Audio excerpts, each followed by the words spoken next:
And I am proud to be an American. Welcome to Connecting the Dots with Dan HAPPEL. Today we've got a great program lined up. We are going to be talking about, will we see the light? Because we've got a lot of problems in this country with our electrical grid, and we got a lot of problems, period. And it's time for Americans to stand up and be counted and be part of the solution and quit being part of the problem.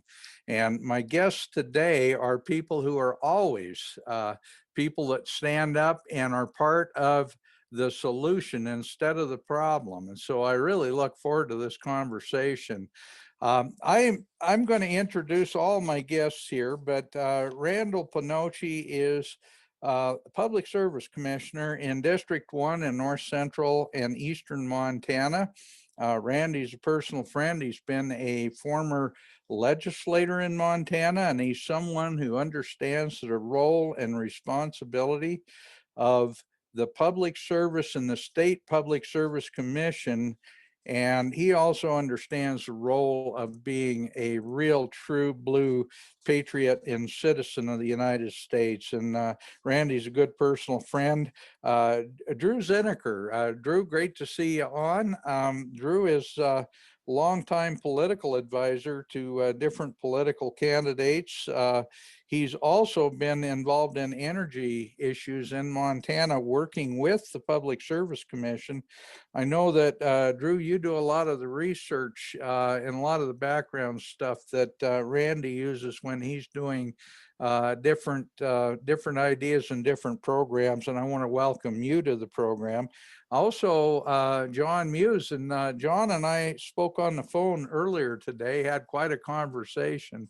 I really appreciate John coming on. He's the CEO of Cyan H2, a Montana-based LLC focused on hydrogen electricity and hydrogen production, and that's going to make part of the program. I think, I'm not sure if my friend Dwayne Mitchell's going to be on, but Dwayne and I served together as county commissioners. He was from Richland County, and I was representing Madison County, and we got to be good friends while we were serving together on the state level on county commission issues. So, and now I am going to introduce a very special person who's going to be part of our program. And as always, Dr. Peter Pry, who is probably at least not if the leading expert, one of two or three of the leading experts in the country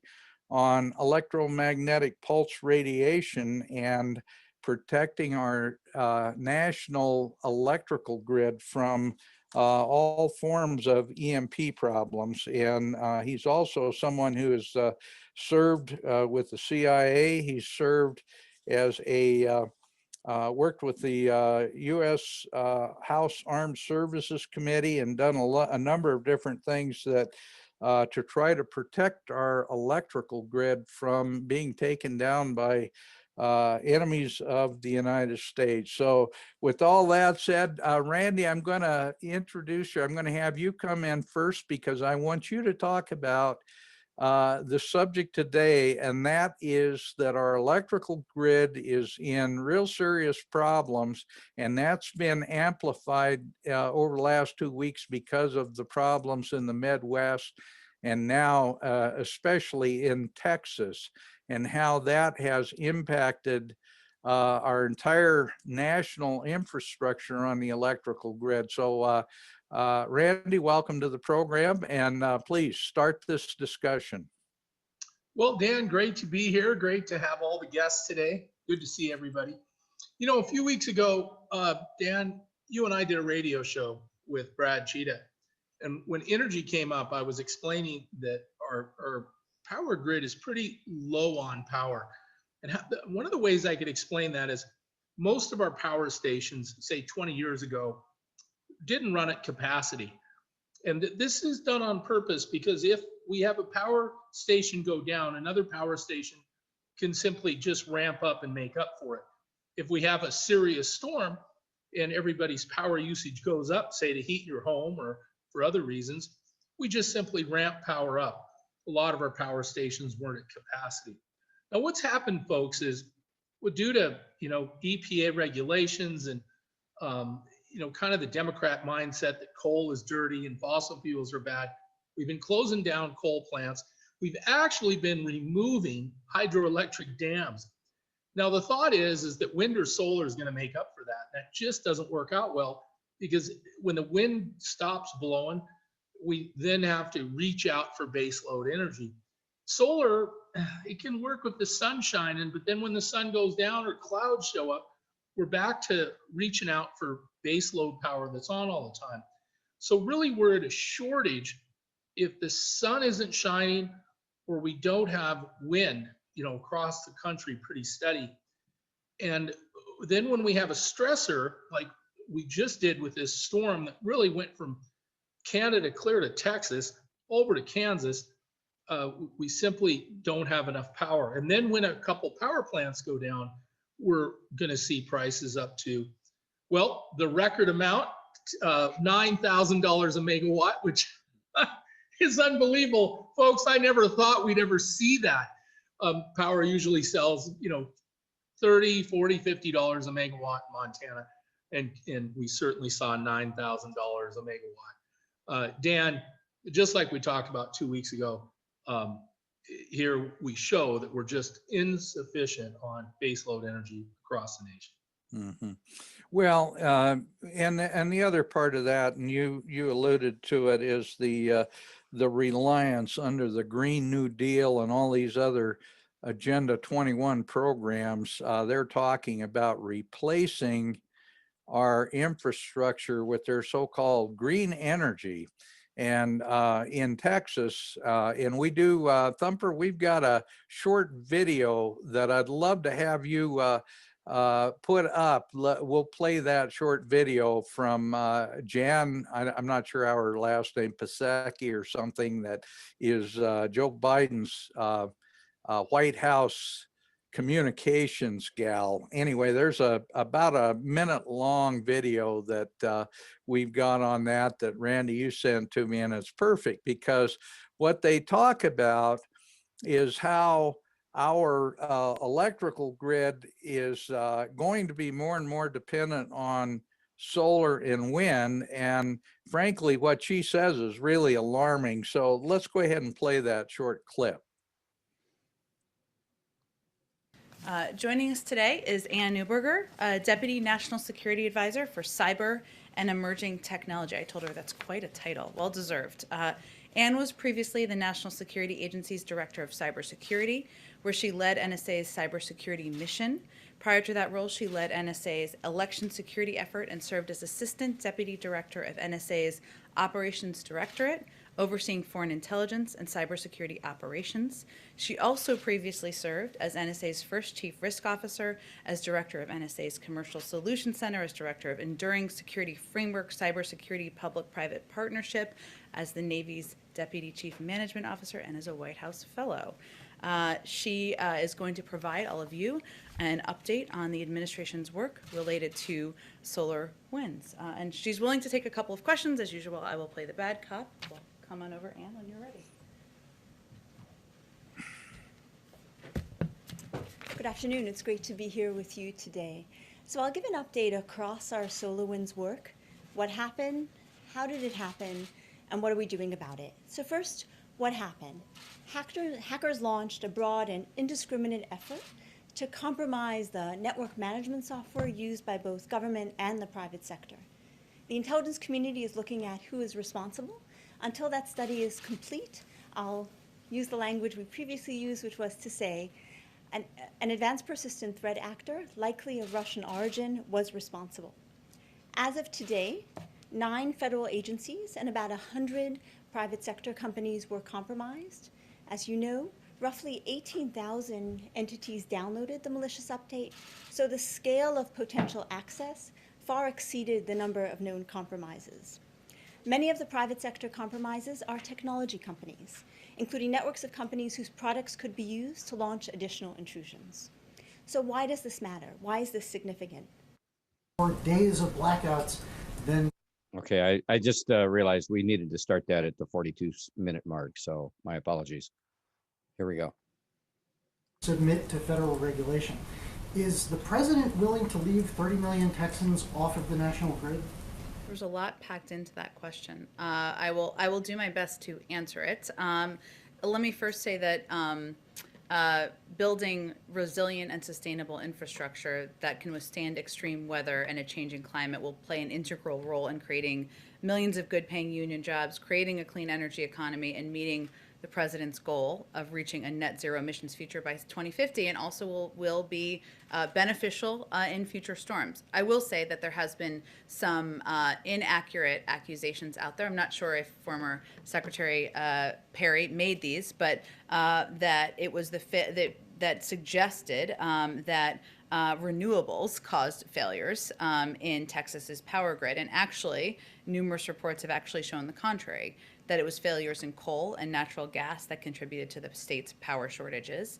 And officials at the Electric Reliability Council of Texas, which operates the state's power grid, have gone so far as to say that failures in wind and solar were the least significant factors in the blackouts. I know that wasn't exactly your question, but I just wanted to convey that since there's been a lot of confusion about it. Beyond that, about the power grid, I would certainly send you to the Department of Energy for any further comment on that particular line of questioning. Also on the crisis, a lot of Texans are concerned that their homeowner's insurance is not going to cover, for instance, pipes that burst. Okay, Thumper, let's go ahead and stop that right now. Not. I think we got the best part of it, the part that we want to really focus on, and that is the obvious misinformation about the responsibility of the power grid not being adequate. Randy, I want you to address this one right head on, because you're the one that you know as well as I do that when the wind is not blowing, or when it's super cold and they haven't properly winterized the wind generation, they don't turn. And when it's snowing and you got a foot of snow and it's covering all the solar panels, they don't work. And even if they do, they only work when there's daylight. So go ahead, let's talk about the misinformation that came out of that statement. Well, I'm glad that we actually jumped ahead and talked a little bit about when we are concerned that hackers, perhaps from Russia, may have messed up our energy grid. One of the best ways to prevent that from happening is have excess baseload power, which we don't. And if we did, hackers really have far less tools to use, because I can backfeed in through a back door. But the comment that wind and solar wasn't responsible to let us down in cold weather is absolutely ridiculous, folks. Anytime we have a cold weather snap, any records from any state will show renewables are absolutely the weakest. Most wind turbines cannot work in below zero weather at all. And it's not just the snow that can cover the solar panel. When you have cloudy conditions because of bad weather, the clouds reduce the solar panels down to nothing. We have a tremendous amount of data across the United States to show that bad weather, your worst performance comes from wind and solar, all right? A few years ago, Northwest Energy in Montana couldn't produce enough electricity in the 40 below cold snap that lasted nearly a month. We had to go to the outside market and pay up to $900 a megawatt for over a month. It cost Montanans millions of dollars of additional money, because energy usually sells for, $30, $40, $50 a megawatt. So when you start paying $900, it costs the ratepayers millions, and they are allowed to pass that charge on to the ratepayer. And what PINOCCI is trying to encourage is that we have more baseload energy in Montana to prevent that from happening in the future. Folks, what happened a few days ago wasn't $900 a megawatt. It was $9,000 a megawatt. If you would have asked me if I thought prices could reach that high, I would have really said I don't believe we'll ever see that. And honestly, folks, it could have very well went to $12,000 a megawatt, but the state of Texas put a cap at 9,000, which means it was going higher. So let's talk a little bit about Texas. I don't believe any proof exists that coal failed in this cold snap, as she said. There were problems with natural gas-fired plants in Texas, but clearly wind and solar did very poorly in the state of Texas due to these conditions. And I just think there's some dishonesty there. And folks, that's why it's so important that we have base load, additional base load. I need power plants that do base load energy. Those are power plants on all the time, like a hydroelectric dam, a nuclear power plant, a coal plant. And I need them at under capacity so I can ramp them up to make up for energy needed in conditions like this. And folks, the United States at this time just isn't sitting where I can come in and backfill power like I used to. And Dan, this proof is actually, I'm happy it happened so I can show how vulnerable we really are. This storm proved that. And just 2 weeks ago on your show, I was saying we were vulnerable and something like this may happen. And it did just a few days later. Mm-hmm. Yeah, as a matter of fact, I was going to mention the fact that you had mentioned our vulnerability to power failure, the grid being inadequate and power generation being inadequate for any kind of a major event. And with that, I'm going to bring Dr. Peter Pry in, because Dr. Pry has been trying to warn our country for 20 years that something like a Carrington type event or one of our enemies, and certainly at this point we have a few of them, that would be willing to use an electromagnetic pulse weapon, basically a nuclear weapon, to take down much of our electrical grid. Peter, I want to welcome you to the program because we want to talk about all the weaknesses in the system, and you certainly have part to say about that. Peter, you're going to have to unmute. There we go. Okay, great. It's not just me, but it's the Congressional EMP Commission, in which I served as chief of staff for 17 years. It's been warning about the threat from not just a nuclear EMP attack, though that is the greatest threat we face were it to happen, but natural EMP from the sun in the form of a solar storm. There are non-nuclear EMP weapons that could be utilized to cause a national blackout, physical attack, sabotage, the kind of thing that happened in 2013 against the Metcalf transformer substation. Even if you had a handful of special forces guys that were willing to knock out as few as 9 key extra high voltage transformer substations, you could cause a protracted blackout in the United States that would have catastrophic consequences. And over again, we have highlighted incidents such as has happened in Texas that should underscore the extreme vulnerability of the national power grid. There have been other incidents that shock America awake for a short while, like the great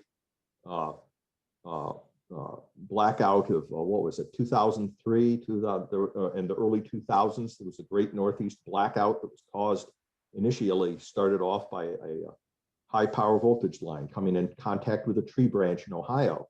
And from that one single point failure, it cascaded into blacking out the northeastern United States, a good chunk of Canada, putting 50 million people into the dark. And the subways didn't work in New York City. Even New York City was blacked out. All of these things are noticed by our adversaries. They know it's a technological Achilles heel. They know that the electric grid is it's the keystone critical infrastructure, because none of the other critical infrastructures that support our electronic civilization and that make life and the economy possible will work without electricity. If you can knock out the electric grid, telecommunications, transportation, the food and water infrastructures, banking and finance, everything collapses. And, and we very quickly cease to be an organized civilization. Even our military power projection capabilities, all the military bases draw more than 99% of their electricity from the civilian electric grid. They have even written books about it. The Russians, the Chinese, the North Koreans, and Iranians, it's all spelled out in their military doctrine that by using a combined arms type of an attack, I mean, you could knock out the electric grid with any one of the threats that I have mentioned. EMP, physical sabotage, cyber attacks. They plan to use all of them in combination against the US electric grid, because they know they could win a war that way without having to beat the Marines or the Navy or the Air Force. And they have exercised that, written about it extensively. That's what the EMP Commission has been warning about for 17 years. But I fear that's what's going to happen, is just like the solar winds cyber attack, which riveted Washington's attention for a week, and it was all over the newspapers, and all kinds of bold comments were made about how we're going to retaliate for this, or we're going to do something so that it'll never happen again. Washington quickly forgets about it, and it does happen again. And the next time it happens, it's actually worse, because the adversary is tempted by our weakness and our irresolution to do anything to make it worse. They're testing us every time one of these cyber attacks like solar winds happen. And by the way, I'm very glad that you started the video early. People should replay that and look at who is in charge, of our cybersecurity at a national level. That young lady, who started off as a fellow, a national security fellow, which means she was a graduate student, that's been brought in. Look how young she is. She must be in her 20s. All right. I almost guarantee you, if you unpack her resume, she's not a deep technical expert on cyber or EMP. They never are.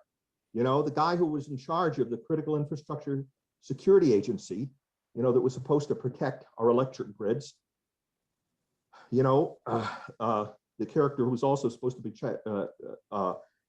protecting the elections was a former lobbyist, and Chris Krebs, the famous Chris Krebs now. I had been warning the administration that this guy was not competent to be running CSA for 4 years. And, because he's just a former lobbyist for Microsoft and a lawyer, and doesn't really know anything about cyber warfare or EMP, yet he was in charge of it for the country. And he didn't get fired until he came out and announced that after the elections, that they were the cleanest elections in American history. Then he got fired. He never should have had the job in the first place. And so if people want to know why do these problems never get fixed in Washington, multiply Chris Krebs by 5,000. And that's why these issues never get fixed in Washington, because the whole bureaucracy is like that. And you could just saw another example of it on this show, just because you accidentally started the video a little early.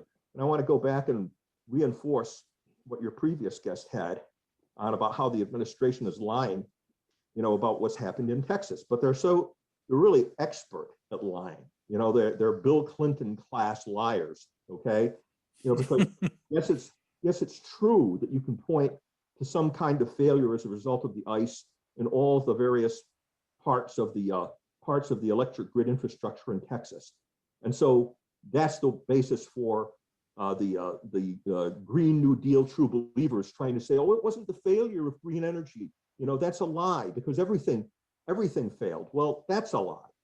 Everything didn't fail as badly as the green energy parts did.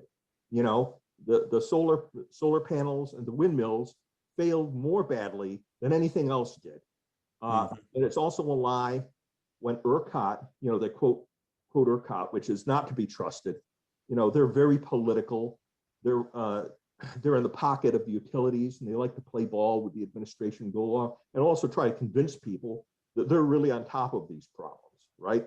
But ERCOT's, because the reason you can make a disingenuous argument that well, the failure of the solar panels and the windmills wasn't chiefly responsible, for the wide blackout, is because they don't provide most of the energy in Texas. Right.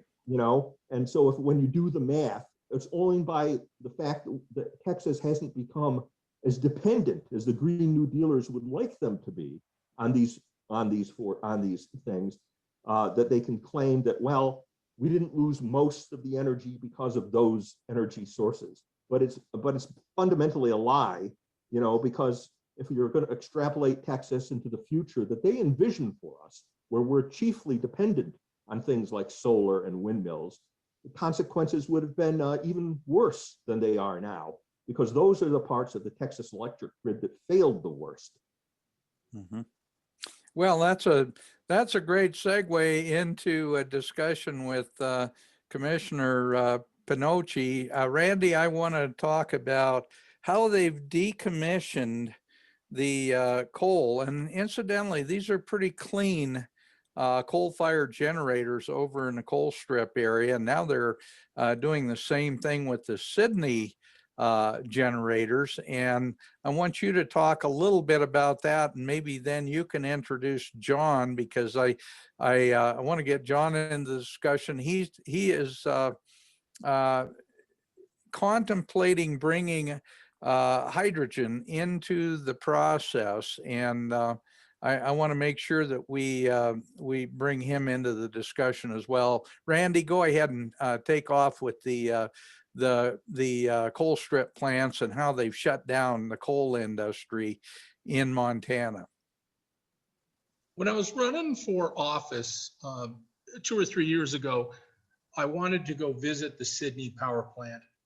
And they had explained to me how they did millions of dollars of upgrades for the scrubbers and the stacks to make absolutely certain the only thing coming out of the stacks is carbon dioxide, which is what plants use to grow, and water. That is it. There is no acid, there is no ash, it appears to be smoke. That's just steam. It's just water. That's it.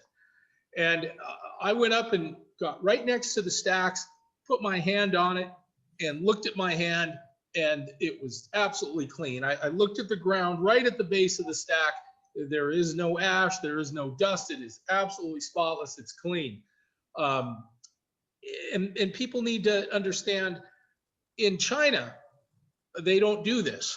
And the ash particulate coming out of some of the Chinese stacks is so large, it comes down the size of a snowflake. And people wear masks to prevent that ash from actually being inhaled. So the difference of how our country handles the scrubbers in our stacks to, say, China is night and day, all right? Mm-hmm. So even if we were to stop all coal production of generating electricity in the United States, many other countries are going to continue. Over 100 coal-fired generating plants are being constructed today, folks, because many countries, there are over 200 countries, many of them don't have rivers to put a dam. Many of those countries will never have a nuclear power plant.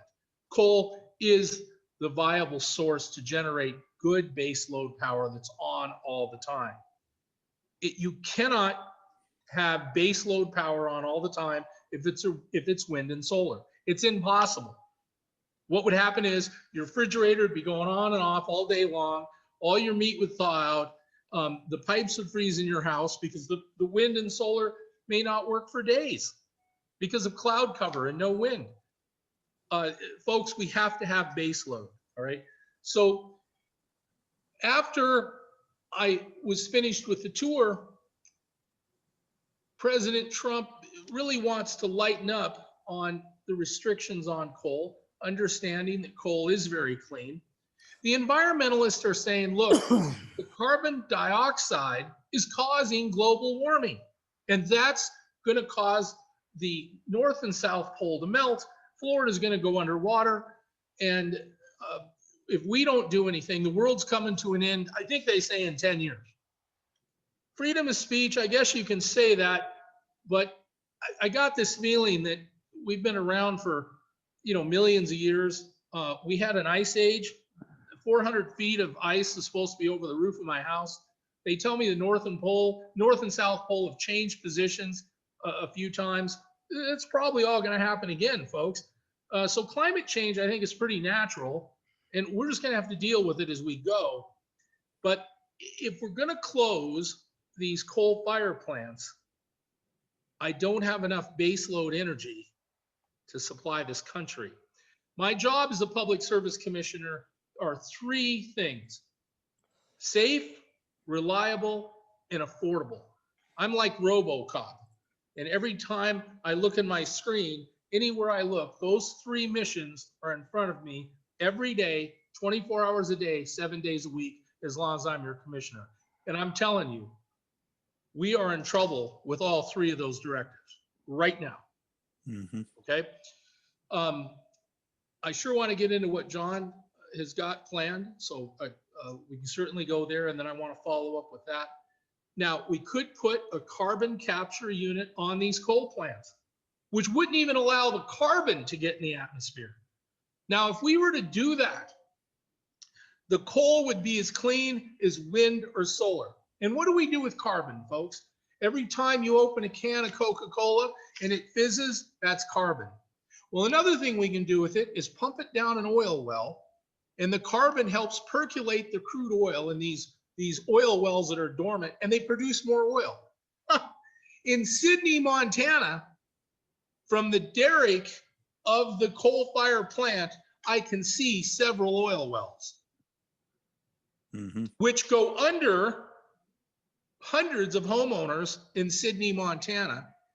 And that carbon would percolate more oil and produce millions of dollars of more oil. So I'm all for carbon capture, and we have a place to put it because they're right next to the largest oil field in the United States, the Bakken, which today, folks, produces more oil than Texas. Look it up. Colstrip could do the same thing. I could run a pipeline from Colstrip in. Great that you brought this up. His light stayed on during the Texas storm. Now he owes $16,752. Folks, that is $9,000 a megawatt. That's what's going to happen to you. PINOCCI declared an emergency just a few days ago, and Drew Zinneker, assistant to Brad Cheetah, who's on with us today, can vouch for that. He can even show you the text I sent out declaring that coal fire units 1 and 2 be turned back on because I'm trying to prevent this from happening. And we had power outages in Montana because they were basically stealing electricity from Montana because they had the opportunity to sell it for $9,000 a megawatt. And they really wanted to break their contracts for Montana at $40 a megawatt. Now, that's my opinion, folks. I don't have proof of that, but I'm pretty suspicious of it. Okay. And this is the sort of thing that can go on, and I'm trying to prevent. So here it is. This is history right in front of you now of how delicate our system is. The grid right here. You're witnessing it. This is a time unlike anything you'll probably have seen in the past, in the history of the United States. So take a good look at this. $16,752 for a few days.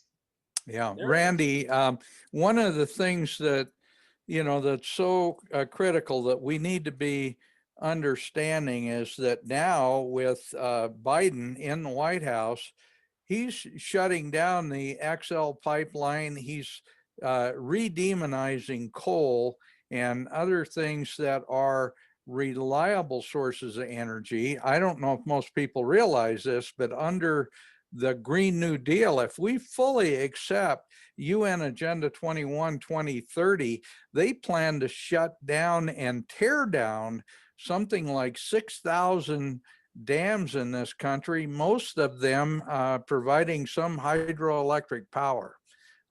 Obviously, if we're going to do these crazy things, we've got to have baseload energy that will take care of all of our needs. And at the same time, we need to maintain our infrastructure in a way and improve it in a way that we don't have these problems. I guess my basic thoughts here, my basic hypothesis is that these people don't plan on us having an industrialized country. They want to shut this country down, and they figure this is as good a way to do it as any. But you go ahead and go with that. Well, look, Dan, the United States is growing. Population is growing. We want to grow industry. By the way, folks, electric cars are growing. Okay, not just electric cars. We're talking about Pizza Hut's bringing in autonomous cars. They're looking at it right now. That'll be electric and they'll have no driver. We're looking at semis driving electric with no driver. We're looking at electric aircraft. Okay, our electric needs are going up, folks. While at the same time, federal government overreach is really causing power production to decrease. Now, I think the person that's going to raise their hand and say foul is someone from the Public Service Commission or someone that sits on the National Electric Board. Well, that's why I'm here. I'm telling you folks, this is outrageous. And we had better start understanding that we're creating a train wreck. And I'm here to tell you, if you don't like what I'm saying, folks, don't elect me. But as long as I'm here, I'm telling you, we have a 4-alarm fire and we better get on it. Well, and Randy, quite honestly, I wanted to get you and Dr. Pry on together because Peter's going to be one of our speakers at the Red Pill in Rapid City, South Dakota. And obviously, Randy, just so you know, Peter, Randy is one of our Freedom Force International, one of our leaders, and does a program with me at every Red Pill, or at least has for the last, well, I think all of them except for the first one, where we talk about the role of the Public Service Commissioner or the role of the elected representatives and how important it is to be part of the solution instead of part of the problem. So anyway, with that, Randy, do you want to introduce John and maybe Drew and talk about their role in this discussion as well? Well, before we do that, I think one of the reasons we started the Red Pill event, and I was involved with you, Dan, before we did our first Red Pill. When I served in the legislative session in 2015, I introduced a bill that would stop Agenda 21 in Montana and basically make it illegal. And Dan, you were right there with me to help write the bill and educate those educated and those that were not educated, because many people in office had never heard of Agenda 21 who are elected officials. Now, folks, the reason this is important to talk about is Dan and I recognized that problem in 2015. So when we started our first Red Pill, which was after 2015, I was recognized in introducing that bill. By the way, we only lost that by 10 votes on the House floor. And there were Democrats that wore tinfoil hats and said I was scared of the government. And that's not it at all, folks. Federal government overreach is really overstepping their bounds.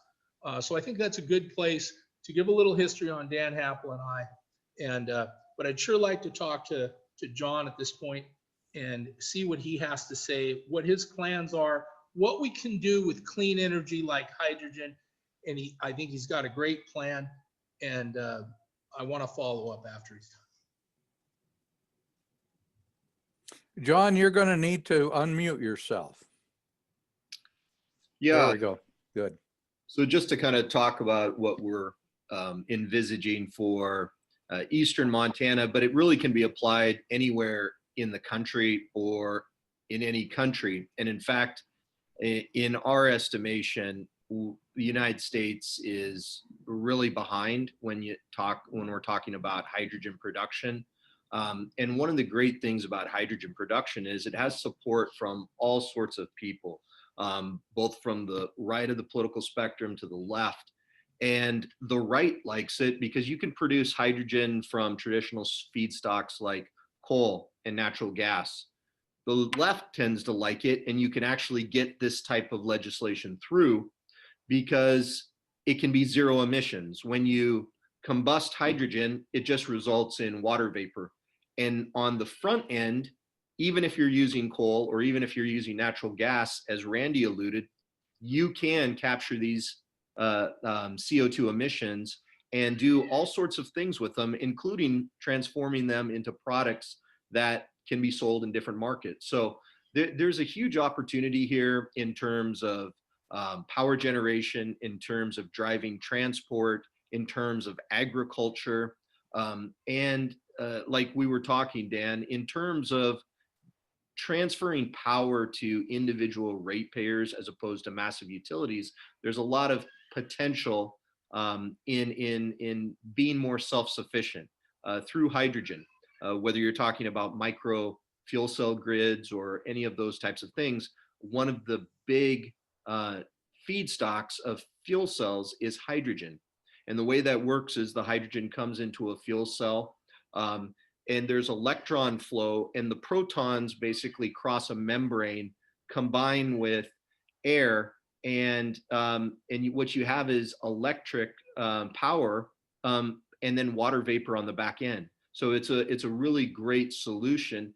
And there are utility scale fuel cell plants out there in all sorts of countries, not so much the United States, and they're doing it cleanly. And one of the great things is it's a great jobs producer, because to get these feedstocks, you need to actually have people provide these feedstocks to the plant, and then the plant itself needs a lot of folks. And then on top of that, there's all kinds of tertiary industries that spin off of that. So I think it's a win-win-win for jobs, for clean energy, and I don't think anyone's against clean energy, and energy independence.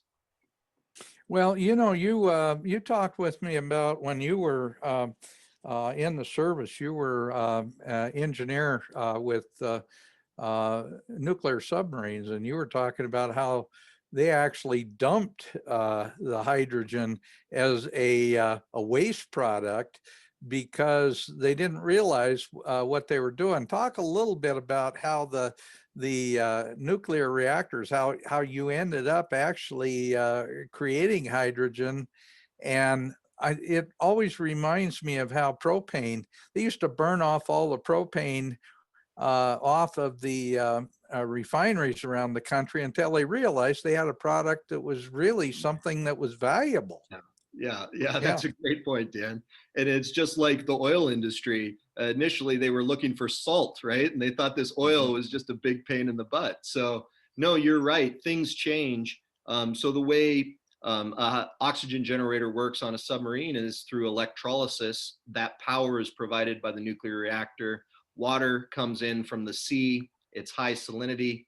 It's desalinated, and it goes through the oxygen generator with a current going through it, and it produces two things. It splits that water, which is H2O, into hydrogen and oxygen. Well, on a submarine, you need oxygen to compensate for depletion. So the oxygen was pumped into the submarine, but the hydrogen was considered a wasteful byproduct, and it was pumped overboard.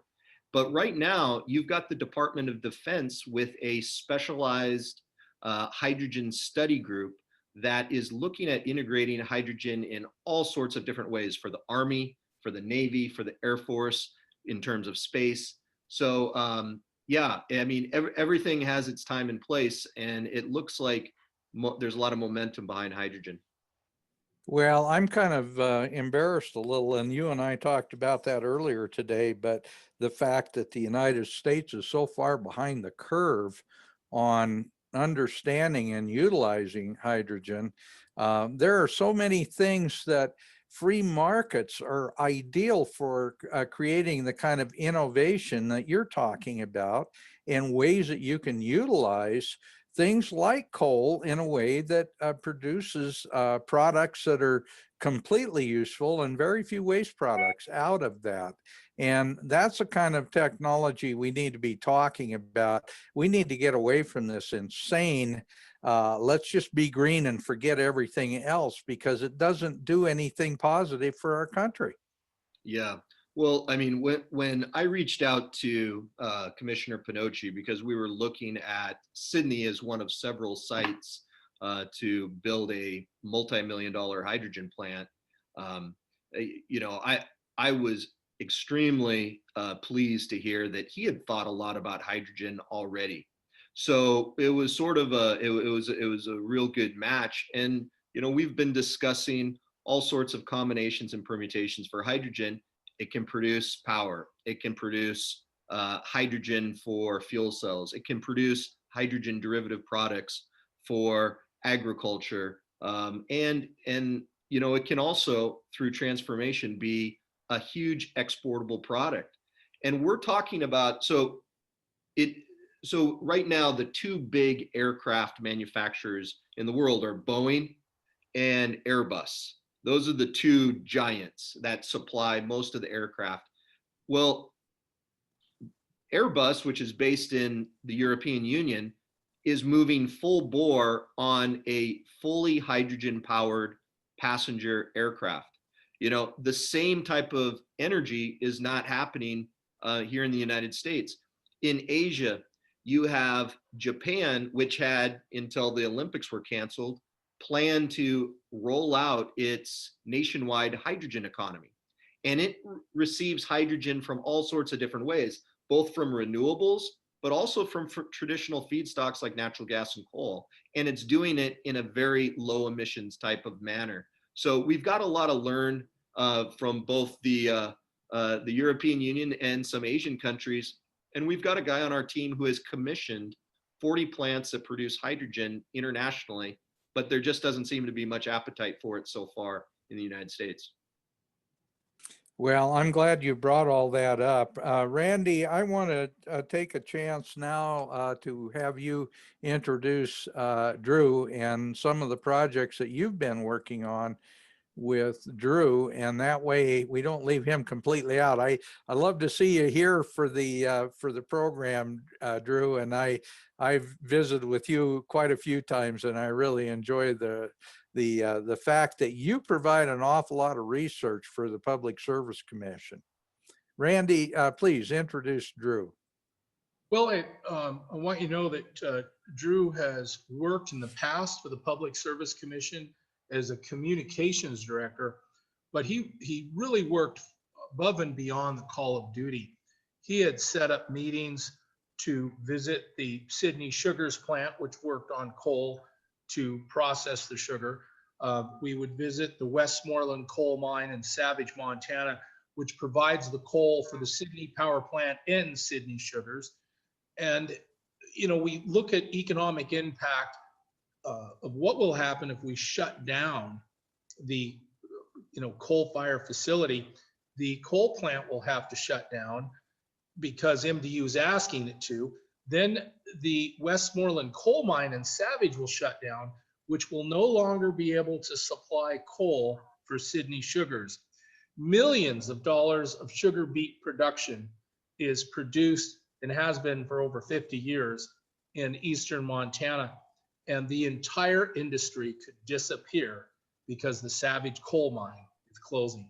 Currently, Drew is very active working with Representative Cheetah during the legislative session. That's where he works today. And he's very active in a bill that will study economic impact because of a closure of a plant, which could affect the closure of a coal mine, which could affect the closure of the sugar beet plant and end agriculture. The Sydney sugar plant supplies sugar for Kellogg's cereal, okay, for the whole world, all right?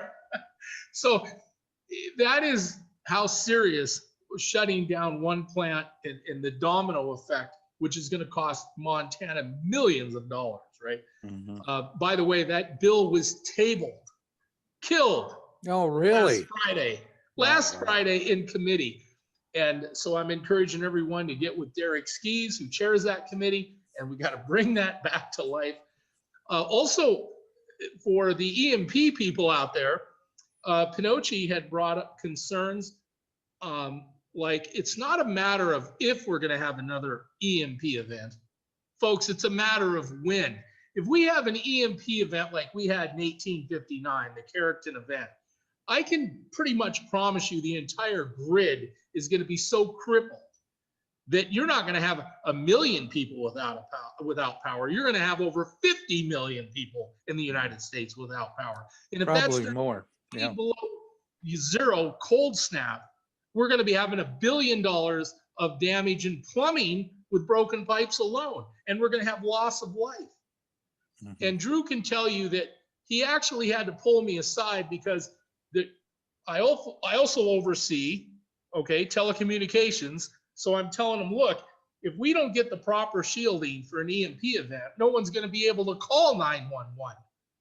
What are we doing for the proper shielding so our communications will work correctly? What are we doing for the proper shielding for our power grid?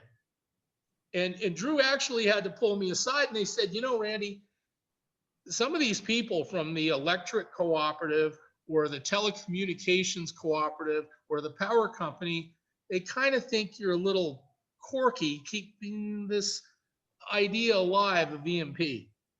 You're a quack. Right. Well, let me tell you something, folks. My job is to foresee a problem that may happen. And trust me, an EMP event is coming. I just don't know when, but trust me, it is. Just like a meteorite or asteroid is eventually going to hit the Earth. They hit us all the time. And we should be focused on working those problems out as an entire planet, because that is some good work we could be doing, right? I don't know what we need to be doing for an asteroid, but we have all these near misses all the time. We could be practicing with those, and we need to be under a clear understanding that an EMP event is going to cripple telecommunications and our power grid for sure. Remember my mission: safe, reliable, affordable, right? I get a lot of scrutiny. Pinocchi's involved in things he shouldn't be in.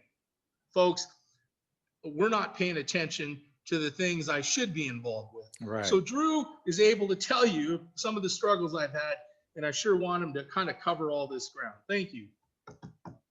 All right, Drew, it looks like you're on, buddy. And incidentally, we could very well be talking in an EMP or another, let's say a worldwide Carrington event. We could see with our infrastructure so incredibly dependent on electricity, we could see literally billions of deaths if in fact that happened.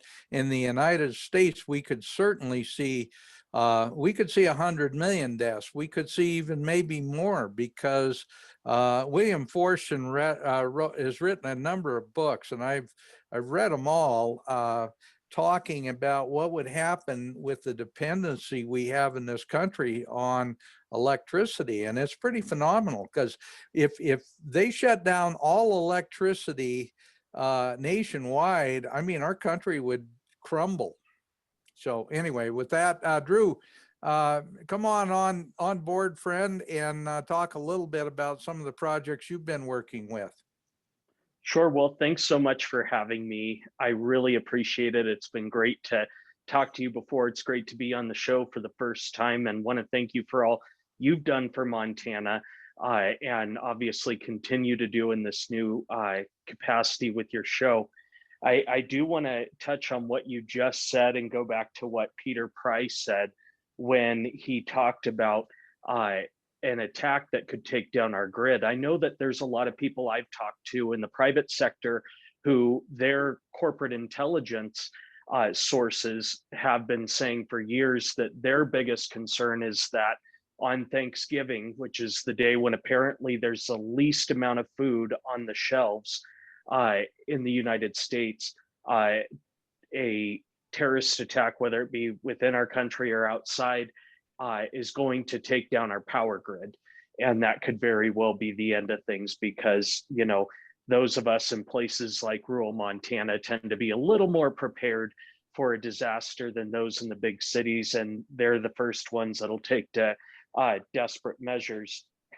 So I'm really glad that he mentioned that, because that is a really big concern of a lot of people and a lot of companies, and Intel out there certainly supports that. So recently in Montana, actually this last week, I got a text message from a legislator early in the morning saying, hey, my phone's blowing up from my constituents in Eastern Montana, telling me they've just been notified that they're going to have rolling blackouts. I need to know what's going on. So I dropped everything. I started looking into it. I got PINOCCI on the phone, and I got to talk to people from WAPA, the Western Area Power Authority, people from the SPP, the Southwest Power Pool, which is an open market source for electricity that our co-ops in Eastern Montana belong to. Talked to some folks from our major regulated utility monopolies that Commissioner PINOCCI deals with, and an official at the Macomb Electric Co-op in Eastern Montana, which was primarily the affected co-op. And it was very interesting because I've been involved in energy issues since I was in elementary school. I was one of those kids that would rather tour hydroelectric dams in my native area of Eastern Washington than go to Disneyland. So to say I'm a little obsessed with electricity is maybe an understatement. But we've been screaming about this capacity crisis for years. And really another conversation we need to have is infrastructure. Commissioner PINOCCI has been beating the drum for about a year now on electricity infrastructure. Currently, we have these power lines that are braided cables, and they're really not that efficient. They're kind of like a battery in that they do not have sufficient efficacy. And I was told by a manager at the Macomb Electric Co-op during these rolling blackouts that nationwide, even if we had all the power available we needed to keep everybody online and powered, we don't have the line capacity to do it. So that's why Commissioner PINOCCI has been talking about things like the the ACCC conductor from CTC Global that is a much higher capacity line, almost pays for itself in just a couple of years, doesn't have the line loss that the old-fashioned lines that we've been using forever have. So we need to invest in that as well. But in Montana here, we've had a very unfortunate situation where when our power goes out, it really needs to be going out in Missoula, Bozeman, and Helena, because that's where the anti-coal, the anti-nuclear, and even the anti-hydro and anti-natural gas folks live. And they're the ones that come before the legislature and before other government bodies and beat the drum about how coal is going to be the end of the world as we know it.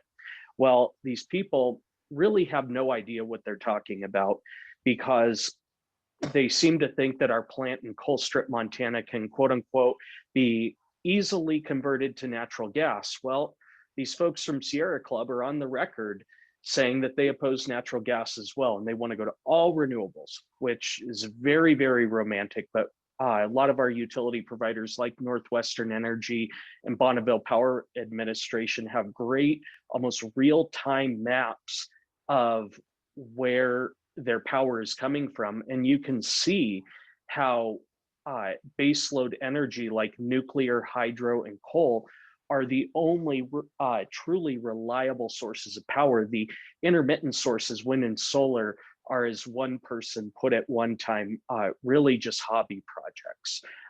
So this is a really big crisis that we're having, and it really hit home for us, but unfortunately it hit the people that already know that we need baseload generation in Montana and in this country. So we can't stop, or we can't keep moving the goalposts saying, well, we need to go to battery storage. Well, wind and solar. Well, we need to shut down coal and go to natural gas, because these same folks who are anti-coal, anti-nuclear, and even anti-hydro and natural gas are also some people that like to complain about human rights. And I know that you can simply Google pictures of mines where they mine the materials for batteries. And they're mined primarily in countries like North Korea, China, Russia, and Democratic Republic of the Congo, some of the biggest human rights violators in the world. Not to mention that there's probably not many things more harmful to the environment than mining for the metals in those countries that we need for things like batteries, which immediately start losing their efficacy the second they go online. So at the end of the day, the biggest supporter of renewable energy out there isn't the Sierra Club, it's not the MEIC, it's not Vote Solar, it's not Earth Justice, it's not AOC, it's coal. Because what keeps our renewables online, or excuse me, as a part of the power grid, is our baseload, is our coal. So nothing supports renewable or intermittent power sources like coal does. No, you're spot on with that. And the thing is, you should not take down something that's working until you have something that's better. And everything is about base load. And Randy, you brought this up at the last Red Pill, and that's this ACCC low carbon, or low carbon world with this carbon transmission lines, and talk about the advantages in cold weather and snow and all the other things, and how this is a really, really logical thing to do with much of our power grid when it comes to transmission. Thanks, Dan. In conversations like we're having right now, in a lot of cases, the average listener isn't really catching up, or we're maybe talking over their head. Let me explain to everybody that if Dan Happel and Randy Pinocci had $1 million of electricity in Montana and we shipped it over the power lines to Chicago, we're going to lose 1/3 of the power because it radiates out of the power lines. It's kind of like a garden hose with little holes in it. And when you are pumping water through the garden holes, it's spraying out these little holes all over your driveway. And when you go to water your plants, it's not getting all the water. You lose some of it. Well, when we started looking at high performance power lines and constructing the power line differently, we were able to cut that by 1/3, which means that if every power line in Montana was this new high efficiency power line, I wouldn't need a complete power plant.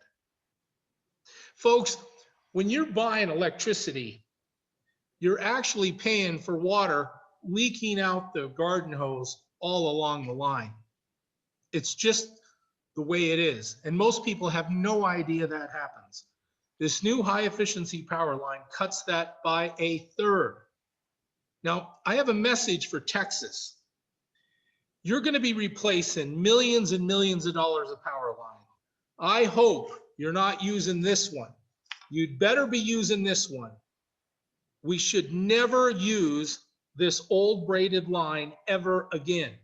This new line cuts the ability to cause fires from power lines in half.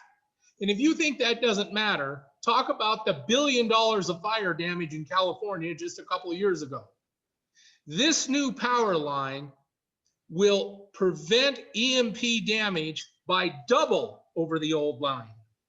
And it has the ability to pay for itself in 2 years just because it'll cut down the amount of line loss. It also can take and double the capacity of the power line with half a size line. I'm telling you folks, it should be against the law to use this. But people say, we don't like you telling what business what to do. Well, look, folks, you need to understand this is no different than an LED light bulb. You want to use the old light bulb, it's like $400 every 3 years, and the LED bulb is like $20 for 4 years. That is the same thing we have here. I can't get a single power company to install this in Montana, not one. In other countries, this is all they use. And it is being installed all over the United States. And by the way, folks, California is installing this line right now because the insurance company is telling them, if you want to be insured, you've got to show us a line that'll cut down on fires. This would have made the $1 billion damage to $500 million. That's what the company's claiming. Okay, so and it also enforces EMP. EMP is important, folks. You know, when we have an airplane drop an atomic bomb, the airplane has to have shielding so the magnetic pulse doesn't knock out the engine and the plane crash. The military has the proper shielding on all our helicopters, all our military vehicles, all our military airplanes. You know what? We should require that shielding on any new car built today. We should require it on a microwave, on a TV, on everything. And then if we did that, and the North Koreans wanted to drop an EMP, you know what? It wouldn't matter that much, right? Remember, my job, safe, reliable, affordable. I'm telling you, we have the technology. We need to at least do this, folks. If we're going to put in a new power line, we're going to put in a new communications tower, make it EMP proof.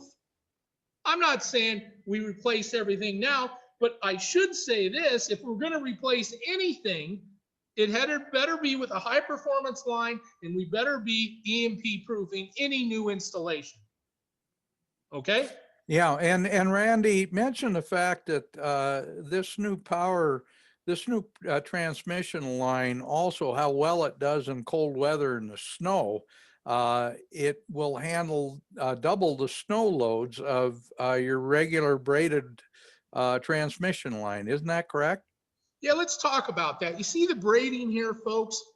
Now, what happens is when the conditions are right and it gets wet, water leaks inside of it. And then the wind blows and it drops below freezing. The water expands the braiding and can make the braiding expand away from each other. Now, you're going to love this.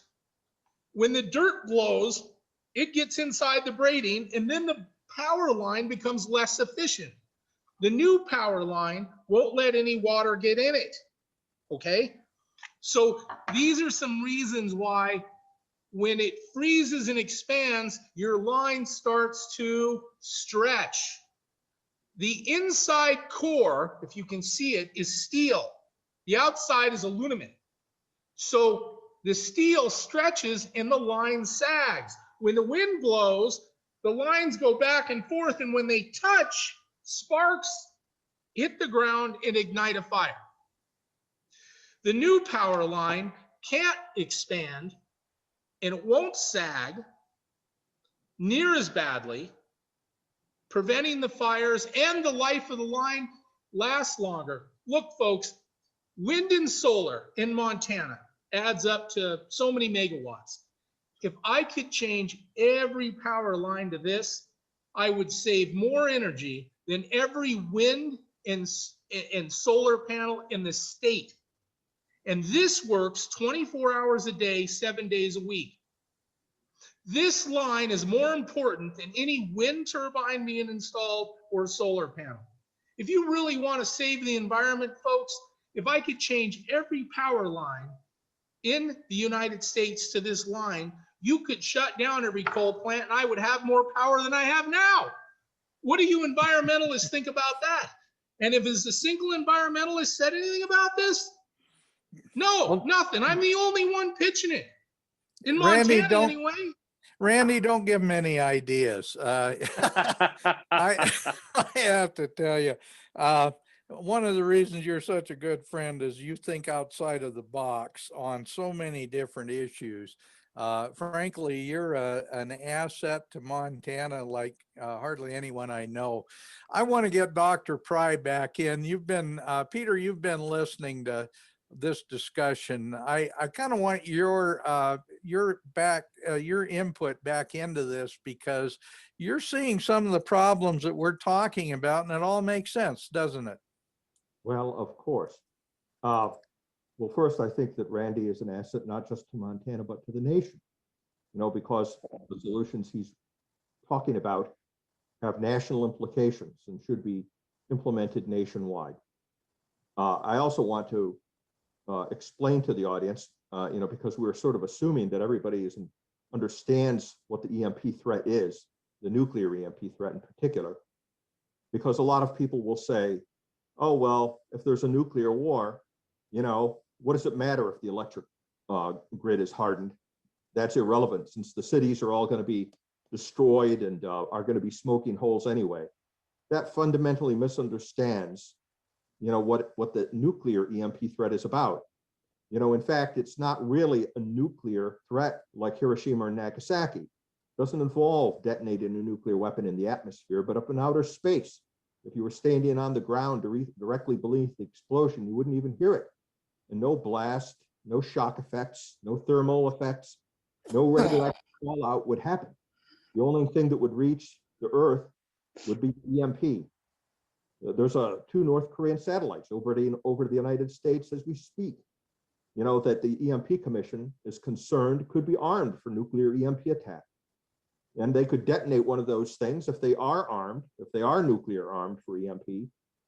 A single weapon could create an EMP field over all of North America, all 48 contiguous United States, most of Canada, and a good chunk of Mexico, and cause the collapse of the electric grid and all the critical infrastructures. And because it's not a nuclear threat in the classical sense of involving blast and fallout and radiation, but it's just electromagnetic pulse, our adversaries don't consider it an active nuclear war. They consider it an act of cyber warfare or electronic warfare or information warfare. And it fits into all of those categories. So it's something to be taken, very seriously. Also, I hope, Randy, the next time anybody from ERCOT or the public, anybody on a Public Utilities Commission thinks that he's crazy for being concerned about EMP, he should remind them that we have a presidential executive order signed by President Trump, which is still being implemented by the Biden administration, by the way, to protect our electric grids and all the critical infrastructures from EMP.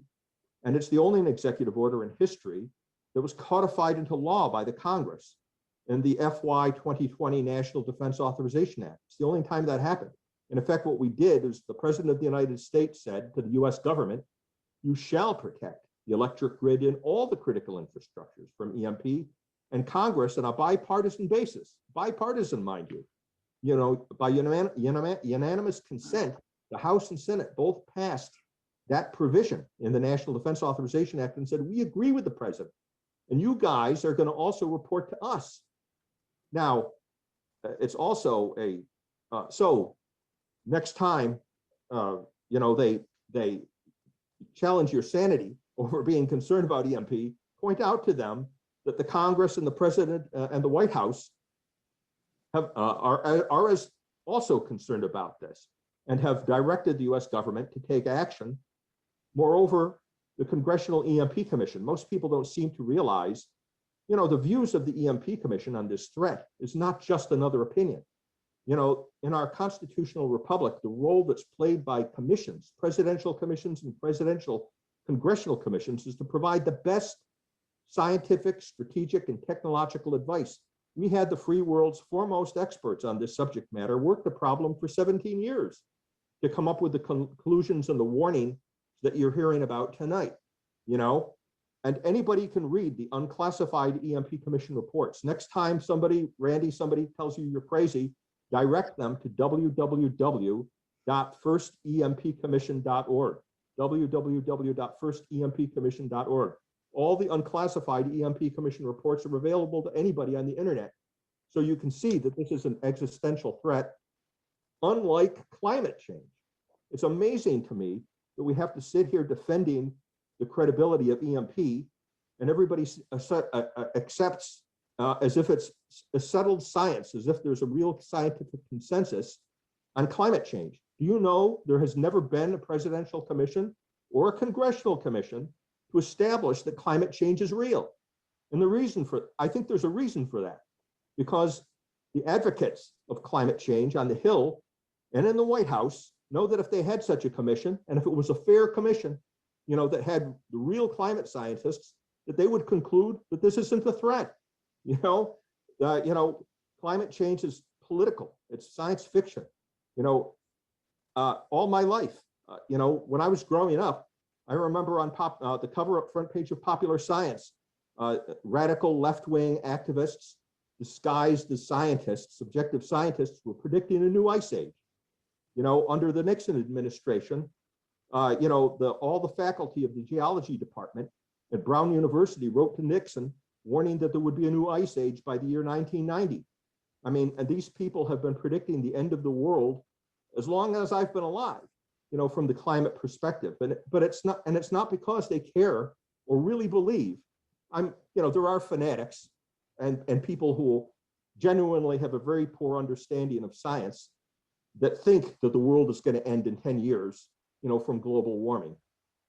But these people are very badly misinformed. There is not a scientific consensus on climate change being catastrophic. In fact, there is a scientific consensus for the most part.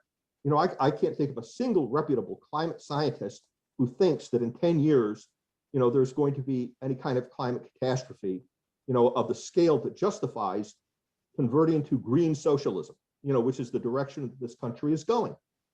The ice caps are not melting. The polar bear population is bigger than it has ever been. The glaciers do recede when it's summer, but they come back in the winter. Okay. I have seen photographs of the receding glaciers, in airports to scare everybody about climate change. Next time, look at the month that the photographs were taken. It's taken in high summer. That's when the glaciers melt, and you can do an experiment at home, to prove to yourself the ocean rise, isn't going to, flood make Florida disappear. They were predicting that most of Manhattan would be underwater before the year 2000. My friends, ice is very interesting. Water is interesting chemically because of its molecular structure. Its volume increases when it freezes. That's why an ice cube floats when it's in water. And the Arctic cap is a great big ice cube floating on the ocean. If you do an experiment and you take an ice cube and put it in a glass of water and mark the level of the water on the glass, then come back and see the level of the water after the ice cube melts, you'll find it hasn't increased at all. That's because the mass of the ice cap on the North Pole is displaced by the water it displaces. So if all the ice melted in the Arctic, it wouldn't raise the ocean line, the level of the ocean, by an inch. Now, but anyway, if you want to, to prove that Randy is not insane, okay, when he's concerned about EMP, but he's totally rational, and this is the legitimate concern that everyone should have, www.firstempcommission.org. And if you want to get the real story on climate change and find the views of real climate scientists, you should go to www.realclimatescience.org. www.realclimatescience.org. There's a lot of books that have been written and good articles debunking this, but they never get any coverage from the mainstream media. Yeah, they don't get a Nobel Prize for being an idiot like Al Gore happened to do. So I want to mention this because you mentioned this. This is absolutely essential for people to know. The new form of warfare that we're talking about, if in fact they use an EMP weapon against the United States, it makes perfect sense because they don't want to destroy our infrastructure. They don't want to destroy all of our buildings and our our mines and everything else. They just want to get rid of us. And so an EMP attack is actually, I think, probably would be a more preferable form of warfare for the Chinese or the Koreans or anybody that wants to really hurt the United States, because they'd be able to keep all of our assets if they got rid of all of us. Well, it kind of depends on what the strategic scenario is and which country you're talking about. But on this issue, I'd like to say hold forth a little more on the climate change issue, because we conservatives, it's because we come out of an Aristotelian, Platonic, Judeo-Christian culture and civilization that believes in linear logic and reason and facts, that we kind of get seduced into thinking that the climate change argument is about reason and facts, and that surely if we offer some kind of a solution that reduces carbon footprints, for example, that the left will agree and they will embrace that. But this is not true. This isn't happening. For example, it was mentioned earlier about the closing down of the destruction of dams, shutting down dams. Dams are the greenest, cleanest, most resilient form of energy. If you really believed in the climate change propaganda, you shouldn't be shutting down hydroelectric. You should be looking, in fact, to expand it. And I have a colleague. I'm not going to mention his name but for example, I've got a colleague that has been trying to get the government to support a highly efficient turbine that would enable us to harness rivers that previously we couldn't harness for electrical energy. And they have no interest in this. They have no interest in it, okay? I have another colleague, who have, in fact, I've got several colleagues and companies that are standing in the wings with new small modular nuclear reactors, which after hydroelectric is the next most resilient and greenest form of energy. And we could solve the EMP problem. And even if you believed in climate change, okay, we could solve that problem too by proliferating small modular nuclear reactors, which don't have the waste problem that the big old generation nuclear reactors do, because you can recycle the radioactive waste and convert it back into fuel and basically just keep using it until it becomes inert. So you don't have the disposal problem that you had with the old technology. Well, the greenies aren't interested in that either. They don't want that either.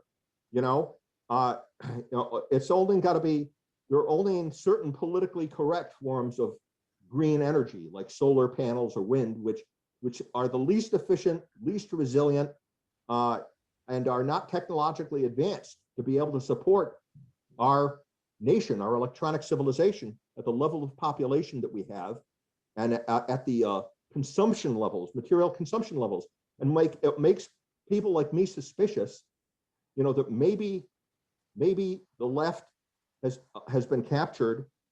I mean, the usual left, the Democrat Party, okay, has been captured by the far left of the environmental movement that really has an attitude kind of like Pol Pot in Cambodia did, which is fundamentally a Luddite type attitude toward technology. They're fundamentally anti-technology as well as being anti-capitalist.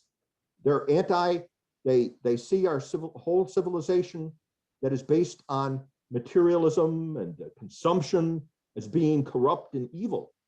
And it makes one wonder if it's just stupidity, okay, that makes them embrace the theory of climate change and that makes them ignore truly green solutions, that even if they were serious, if they really believed it, why wouldn't they embrace these solutions that are readily at hand? They're not interested in them. Are they really interested basically in depowering the grid and lowering the level of lifestyle that we all have, and maybe even reducing the population to a level so that we will be a less of a footprint on the planet?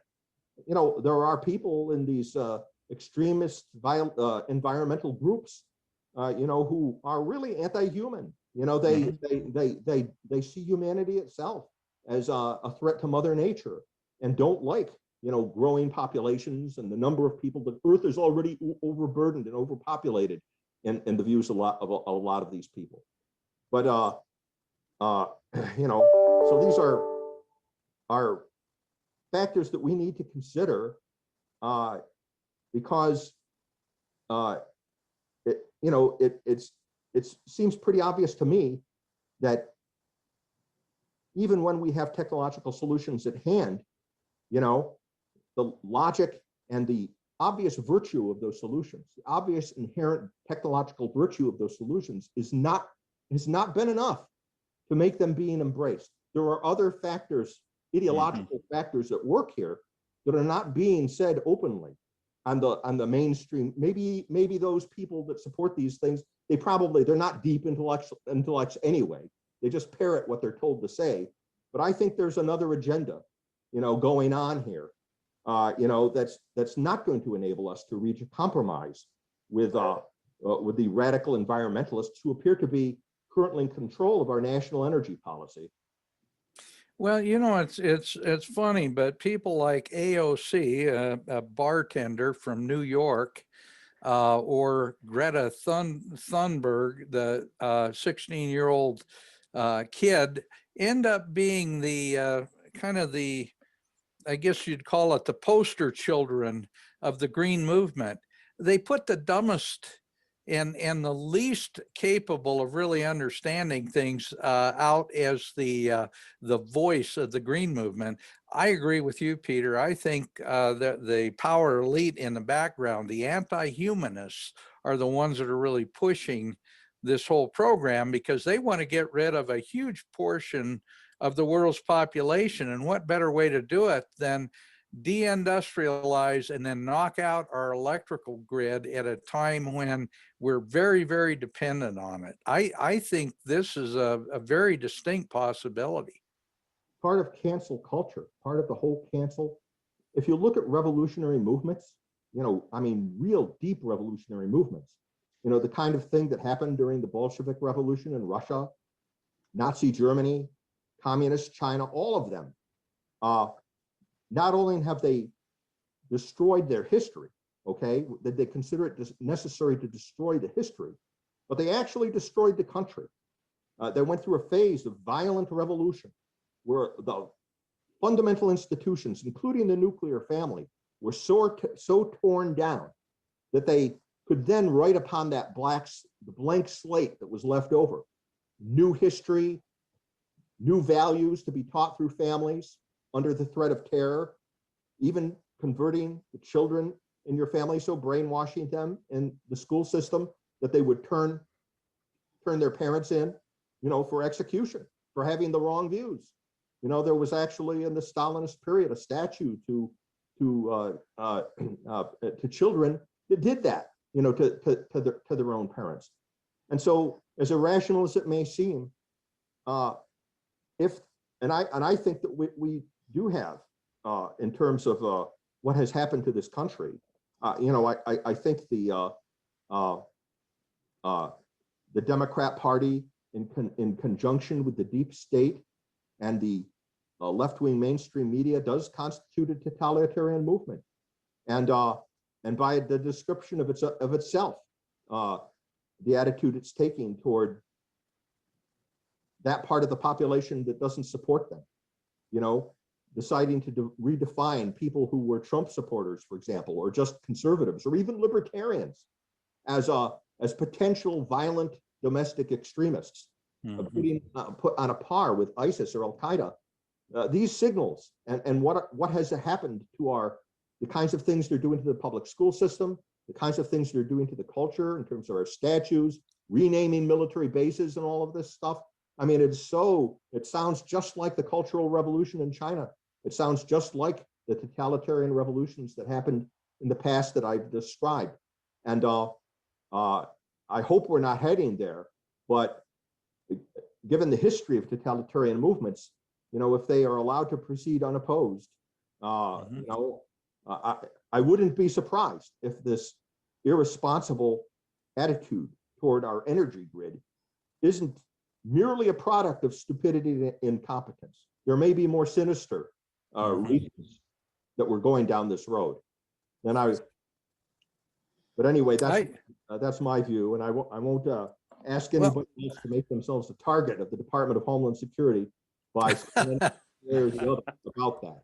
Yeah, well, Peter, I have to tell you that it runs counter to our whole idea. The United States of America, first of all, we've got the cleanest environment of virtually any country in the world. And we've done that because we're innovators. We're people who use industry and technology and all the things that produce profit also produce better ideas. They produce a better, cleaner world, better ways of doing things, new technologies, new new ways of doing virtually everything. And if you look at every communist country, they steal our ideas and then they use our ideas. That would give the world an idea of what the future would look like without the United States of America, because we'd be living on the same technology forever, because they are not innovators. We are the innovators, and we do it because we have a profit motive and an idea that we have personal responsibility. And communists and socialists don't have that same sensibility. They're happy to steal our technology, but not our ideas about philosophy and freedom. They're careful not to do that. And not only are we the cleanest, greenest energy infrastructure in the world and in history, but we're also the freest, most prosperous, most successful civilization in history because of those free ideas, because of a society that's based on individualism, people being considered as individuals and not as class, and not considered on the basis of class or race or gender or any of the politics of the left, that is trying so hard to redefine us in terms which are alien to American and Western civilization. Well, Randy, I want to get you back in the discussion here, Commissioner PINOCCI. So I also kind of want to get a chance to bring John back into the discussion, and Drew. Randy, first of all, talk about some of the new programs that you're dealing with, things that you want to bring to the ratepayers of Montana, and how you see a better Montana infrastructure and how that can go nationwide. Well, you covered a lot of information here in the last few minutes, and I got to comment a little bit on that and tie it in. When I served in the 2015 legislative session, and I had environmentalists come to me saying, we absolutely cannot drill oil or gas in the United States. I told them, if you care about the environment, when you tell the United States they can't drill and it goes to a third world country or Russia or China, they don't care about the environment. If you were smart and cared about the environment, the United States would be the only ones allowed to drill for oil and gas, because we do it the most economic, friendly to the environment than any country in the world. So by preventing us from doing that and making another country do it, you're hurting the environment. And I want everybody, and I want the listeners to understand that's an absolute true statement. And I need the listeners to help me out here. When we go and we're told we have to put in wind turbines or solar panels, please, public, remember this. Ask the Public Service Commission to demand that the wind turbine or solar panel will last long enough with a warranty to actually pay for itself. People, we are taking multi-million-dollar wind turbines down, and then we take them to a landfill. And Drew, I'm going to want him to comment on the landfills. Some landfills won't take them. And these wind turbines and solar panels are coming down before they even paid for themselves. Then they asked me to raise the rate to the ratepayer to put in the new turbine. Look, do me a favor, folks. Have your legislation pass a law that says this: any solar panel or wind turbine or anything that generates electricity, I don't care what it is, has to have a warranty long enough to pay for itself to be viable, economically viable for the ratepayer. How many people have driven down the road and saw a solar panel that turned yellow, it's all broken up, and a piece of it's in the rain gutter? Probably before it was paid for. Look, folks, I got a turbine at Rainbow Dam in Great Falls, Montana, that was installed in 1821, I think, or some darn thing like that. Got to be 1921. No, I'm telling you, it's the 1800s. Okay. Some part of it was, and they brag about it, okay? You got to understand, we were making electricity in Great Falls for the smelter, and it wasn't designed to go to anyone's home. It was designed to melt metal, and metal was so important. The first gas line in Montana was for the production of metal, not for homes, okay? Anyway, I do a tour of the dams in Great Falls, and I may be wrong on the date, but I'm encouraging people to go, because the bottom line is I have stuff that is over 100 years old that still works. Mhm. People, what solar panel or wind turbine is going to work 100 years from now? It's impossible. It will not happen. You have to demand that if you're going to put in wind or solar or any generation, that it lasts long enough to pay for itself. I think I am wrong on that date, but it was the late 1800s. Okay, so Yeah, late back to 1800s. John. Yeah. And I want Drew to touch on the landfills on the wind turbines. It's embarrassing how bad that is. Drew will follow up. A couple states do it while others don't. But look, what John and I are trying to do here is I want to keep my coal facility open because it has the transmission lines to Washington. Coal Strip was made to give electricity to Seattle, Washington. And they decided if we produce the electricity where the coal is, they won't have to ship it by train. This was very smart. Also, the smokestacks wouldn't be in Washington, they'd be in Montana. So the 500 kW lines from Coal Strip to Washington they'd be worth about $1 billion. And if somebody says that's not accurate, you come up with the largest power lines in the state of Montana, go to Washington, you'd have all the lawsuits going all over the private property to put those in and out. I'm telling you, it's $1 billion. They're already in place. So because of that, and Washington passed a law that said coal's dirty, we won't accept any more coal power in the state of Washington. If I can get John to make hydrogen with coal, use the hydrogen with some modifications, we can turn the turbine with burning hydrogen. We can use those power lines and feed Washington again because hydrogen is clean. And I keep everybody's job, and I already have 500 kW lines to Washington. But remember when I said this new power line could double the capacity at the same size? Folks, I now could hang this line to Washington, and I can move them to 1,000 kW, and I cut the line loss by 1/3. I'll pay for the power lines in 2 years. After that, it's profit. John and I can be turning the turbines with hydrogen. We will use coal to make the hydrogen. We'll take the carbon capture and pump it in the oil wells. Tell you what else carbon's used for. All the greenhouses that are being set up across the country, they realize if they double the carbon dioxide content or triple it in the greenhouse, you have accelerated greenhouse growth. So you know what I could do at Coal Strip? I could have hundreds of greenhouses where we're pumping the carbon dioxide into, and I can have accelerated growth and grow whatever you want year round at a growth rate that's unimaginable. No one's really thought about that. It's been brought up in a meeting or two, but we haven't implemented it because we're really not capturing the carbon to give it to anyone. Folks, the ash from the coal, they're talking about using it in constructions of roads. A concrete company says they can increase the strength of the concrete to where they can use less concrete for building projects because the coal ash mixed with the concrete increases the strength substantially.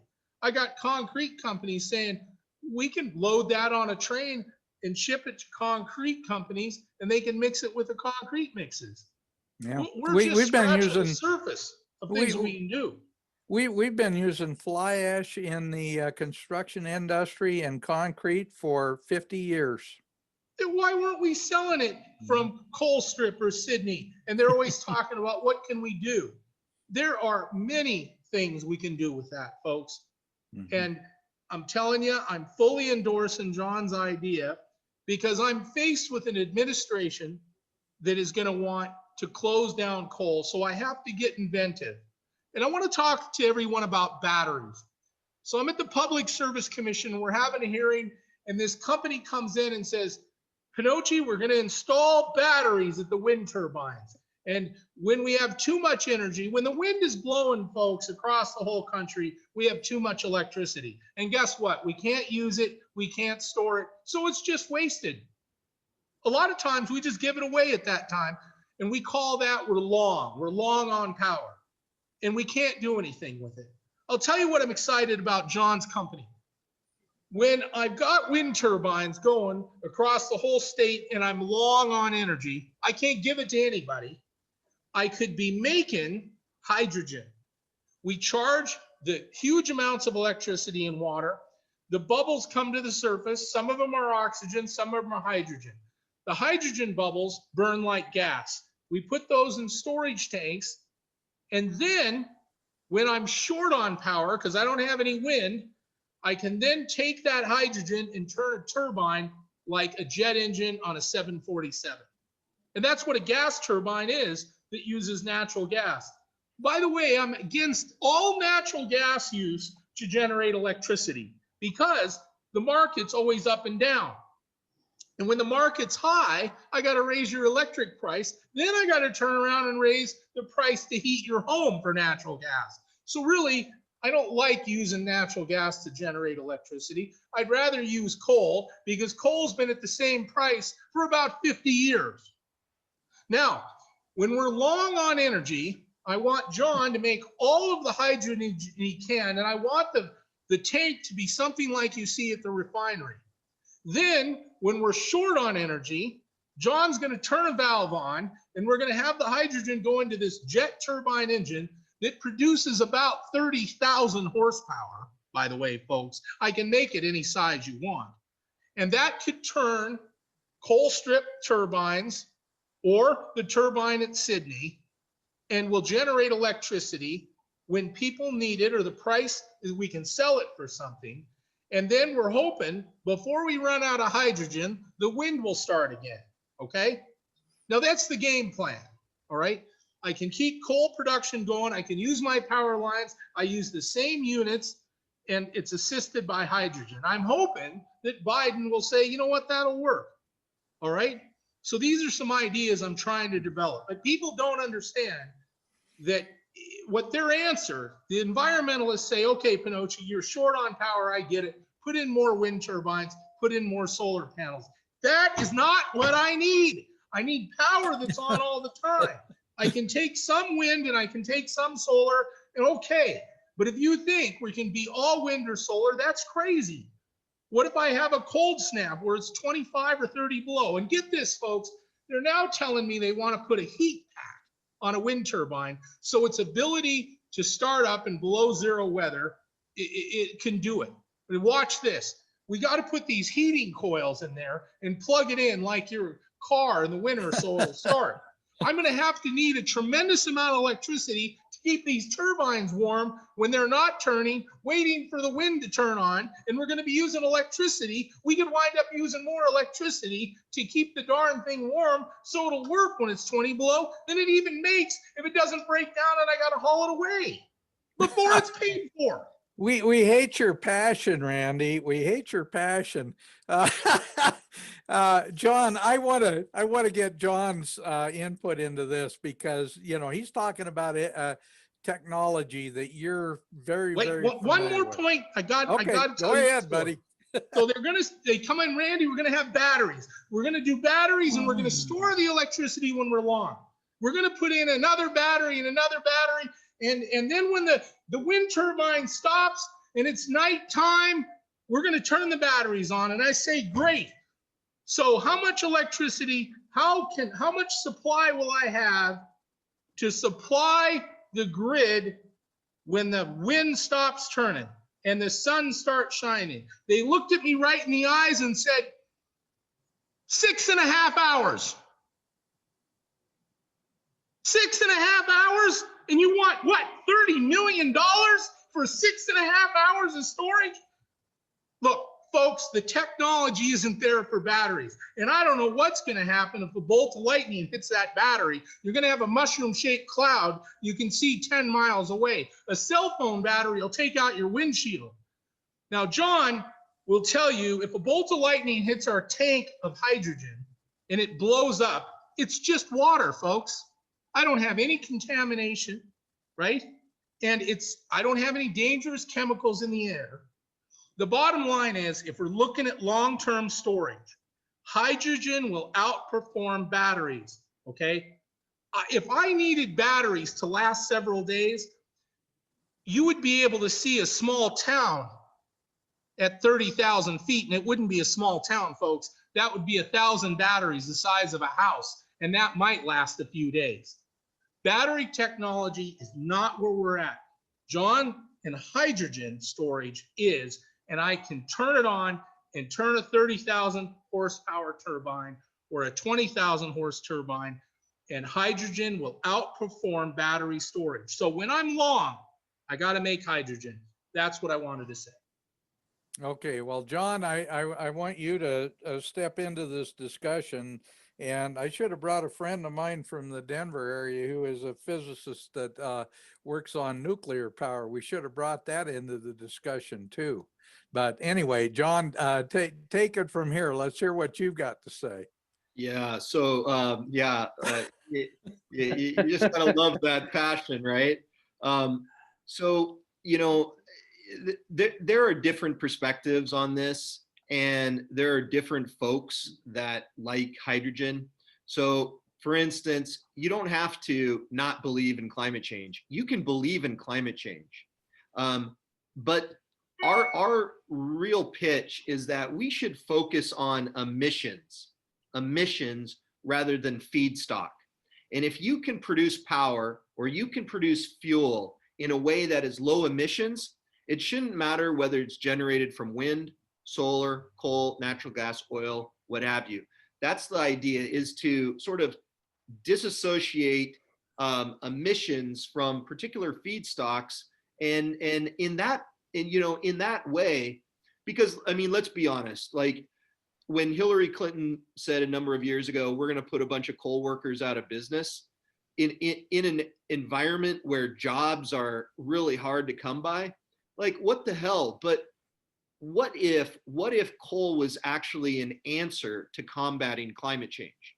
What if coal was actually an answer to combating climate change? I think that's something to think about, and I think it reduces some of the tension, whether climate change is real or not, because really, whether or not you believe that, and I happen to believe climate change is real, whether or not you believe that though, I think we can all say if we lower emissions, and we can do that through coal, natural gas, wind, solar, geothermal.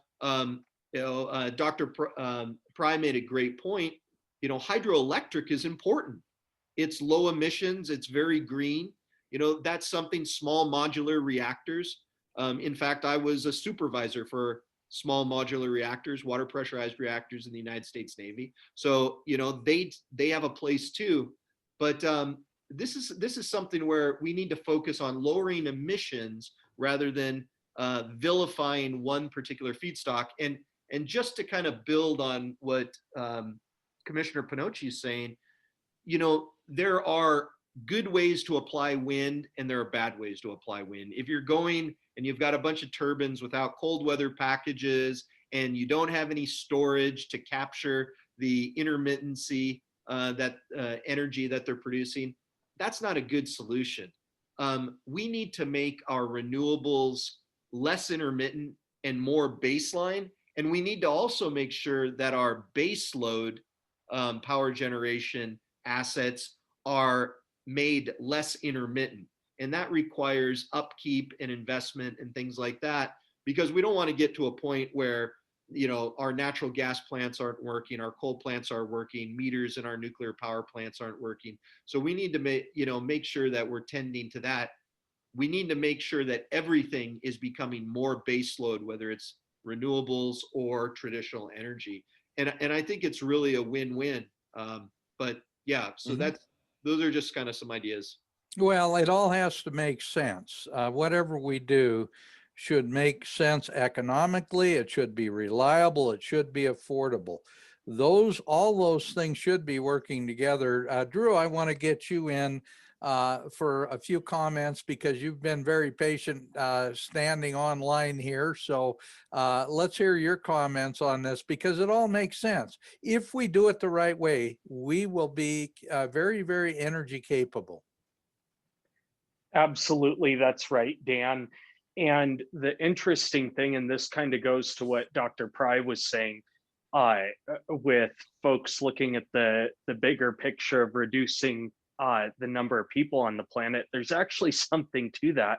Because when you look at emissions on a bar graph, the amount of CO2 produced from the production of energy is about that much, but it's the consumption where we're really putting a lot of things that people say they don't want out into the environment and the atmosphere. Which the funny thing is you know, I'd venture to say that 99.99% of these people who gripe about coal have never actually been to a coal plant or a coal community or any natural resource generating facility, because you will find no greater stewards of the environment than the people that live and work in these communities, like say Colstrip, Montana, for example, where, by the way, one talking point you will never hear from the environmental groups like MEIC, Earth Justice Vote, Solar, and Sierra Club is that the air quality in Colstrip, Montana is actually the same as Glacier National Park. Talk about deflating somebody's balloon. I think that that's really interesting.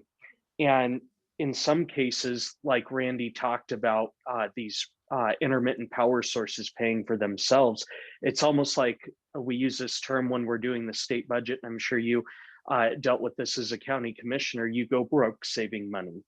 I mean, we have grant programs where I'm figuratively speaking here, but you know, a ratio is you have a $3 million grant you're getting from the feds, but you're spending $5.5 million administering it. Well, let's just go ahead and cut a $3 million check instead and not have the federal strings attached that come with that money. And I think that it's important to point out too, when you talk about economic impact, and especially how we see in our public schools and public institutes of higher learning, what teachers like to teach about climate change and other things like this. Climate justice is, you know, a new thing that they like to talk about. Talk about biting the hand that feeds you, because that's that coal severance tax we have in Montana, and the coal trust fund is, you know, is what funds our schools. It's what gives 50% of the funding to libraries. It's what funds parks, roads, and even affordable housing. So I think it would be very interesting for people that use libraries to have to look at a sign every time they walk into that library that says 50% of the revenue, or excuse me, 50% of the funding for this facility comes from Montana coal. And when you see a coal train pass by you, some people see coal and an environmental disaster. People just say, oh, there goes more coal. And they don't really have an opinion on it. When I see a full coal train pass me, I know that the revenue drawn off that coal represents almost a first-year teacher's salary, just one coal train. And I go, and you talk to, like, say, our Butte Democrats that I know you're very familiar with. You go to our Butte Democrats and they understand these kinds of things and what these revenue sources mean to their communities. They understand this. They also understand the technology because they work with it every day. And they know that we've made a lot of advancements that help us be good stewards of the environment. And these intermittent power sources like wind and solar don't pay the taxes and don't have the union jobs that we have. in our coal plants and our other natural resource communities. There's no intermittent power severance tax. There's no intermittent power trust fund that pays for infrastructure, for education, for affordable housing, and all these other things that we know are important in Montana and throughout our country and the world. So we can't forget that this is what literally pays the bill. And when you can find something to replace that, fine. But in the meantime, I'm all for letting the EU do all the R&D and requiring countries to put in this high capacity efficient line that Commissioner PINOCCI is talking about, and all this other new technology, because rather than just being something conceptual, they've made these investments in Europe and they've proven that this works. You take the issue of single-use plastics. The EU has banned the use of single-use plastics in, I think they have about 2 more years till that ban comes into effect. You know what? Let these socialist countries make those mandates, because they spend all the money on the R&D then. And then that market is generated over there, and all the technology, let them spend all the money doing it, because then we can let the market drive it over here. It's the same concept with power. They're going and doing all the R&D in these other countries, and we get to sit back and reap the benefits when we want to implement those new technologies into the United States. So I just think it's really important when we look at trickle down economics in this whole picture here. And I'll make one last point here. Dr. Price talked a lot about getting seduced into thinking that these points are, basically gospel, that a lot of the radicals on the left make, and I've spent most of my life combating a lot of these activists. When you do look at history and you look at, say, the Soviet Union, for example, what these folks at the grassroots level, bless their hearts, that make all the noise don't realize is in revolutionary movements. Again, you talk to former KGB officials, and they will tell you that when the revolution comes and the new leaders installed, it's not them. In fact, when new leaders installed, those people that put them into power are actually the first to die, because they can't be controlled. And it's a really sad, sadistic thing. I mean, I wouldn't wish that on anybody, but it's one of those be careful what you wish for things. So the next time somebody wants to write a gripey blog about how evil coal is, or any other source, or how bad a hydrogen facility is because it's powered by coal, even though it's producing all these great products for agriculture and other segments of our economy in Montana, I challenge them to write that on something that doesn't have metals in it that were mined in China or North Korea or Russia or the Democratic Republic of the Congo, because they're going to be using smoke signals to get their message across. Well, that's a great way to end the discussion. Gentlemen, I'm afraid we're out of time. I want to thank you. This has been a fantastic discussion. I really think that we need to have this kind of a program literally transmitted all over the world, because if we do, and we start making sense out of this stuff, maybe a few of these nitwits, what I refer to as useful idiots and high IQ nitwits, will actually start understanding that we cannot live without cheap, reliable, affordable energy that is safe. And we're talking about that now.